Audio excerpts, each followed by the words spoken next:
काँग्रेस प्रदेशाध्यक्षपदी नेमणूक करण्यासाठी हालचाली सुरू झाल्याचं कळतंय। स्थानिक स्वराज्य संस्थांच्या निवडणुकीपूर्वी नेमणूक होणार असल्याचं समजतंय। हायकमांडकडून पृथ्वीराज चव्हाणांच्या नावाची चर्चा सुरू असल्याची सूत्रांची माहिती आहे। सतेज पाटील, विश्वजित कदम, अमित देशमुखांच्या नावाचीही चाचपणी केली जाते। यशोमती ठाकूर, विजय वडेट्टीवार यांच्या नावावरही चर्चा झाल्याचं समजतंय। याबद्दल आणखी माहिती घेऊयात, आपले प्रतिनिधी संदीप राजगोळकर आता आपल्या सोबत आहेत। संदीप, अनेक नावं सध्या चर्चेत दिसत आहेत, कोणाची वर्णी लागू शकते काँग्रेसच्या प्रदेशाध्यक्षपदी?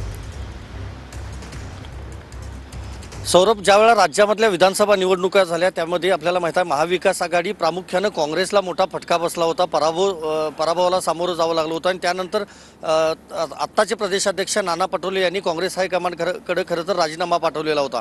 त्यानंतर आता स्थानिक स्वराज्य संस्थांच्या निवडणुका महाराष्ट्रातल्या फेब्रुवारीमध्ये होण्याची शक्यता आहे आणि ती शक्यता लक्षात घेऊन काँग्रेसकडून या हालचाली सुरू झालेल्या आहेत। माजी मुख्यमंत्री पृथ्वीराज चव्हाण यांना थेट विचारणा करण्यात आल्याची माहिती आपल्याला सूत्रांकडून समजते। हायकमांडनं थेट त्यांना विचारलं होतं की प्रदेशाध्यक्षपद तुम्ही घेऊ शकता का।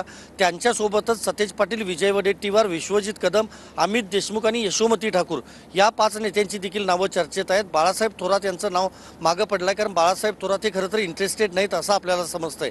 प्रामुख्यानं जे प्रदेशाध्यक्ष होणार आहेत तो चेहरा आक्रमक असावा, कारण आता आपल्याला माहिती आहे की पुढची 5 वर्ष भाजपची आणि महायुतीची सत्ता महाराष्ट्रामध्ये असणार आहे। त्यामुळे आक्रमक चेहरा आणि विरोधकांना अंगावर घेणारा तो व्यक्ती असावा किंवा तो पदाधिकारी असावा असं खरं तर काँग्रेस हायकमांडचं मत आहे। त्यातच आपल्याला माहिती आहे शिवसेनेसोबत काही प्रमाणामध्ये गेल्या काही दिवसात जी चर्चा आपण ऐकतोय किंवा सामनामधून जी भूमिका खासदार संजय राऊत मांडतायत त्या पद्धतीनं महाविकास आघाडीतल्याच दोन्ही पक्षांसोबत म्हणजे शरद पवारांचा पक्ष असेल किंवा उद्धव ठाकरेंची शिवसेना असेल त्या दोन्ही पक्षांसोबत समन्वय साधणारा पक्ष नेता किंवा प्रदेशाध्यक्ष असावा अशी देखील भूमिका काँग्रेस हायकमांडची आहे।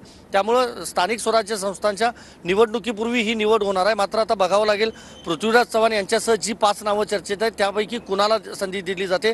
यशोमती ठाकूर यांना जर दिली गेली संधी तर खूप वर्षांनंतर महिला प्रदेशाध्यक्ष या महाराष्ट्राला मिळतील। मात्र बघावं लागेल काँग्रेस हायकमांड त्याबाबत नेमका काय निर्णय घेतं ते। बरोबर संदीप, धन्यवाद या माहितीबद्दल।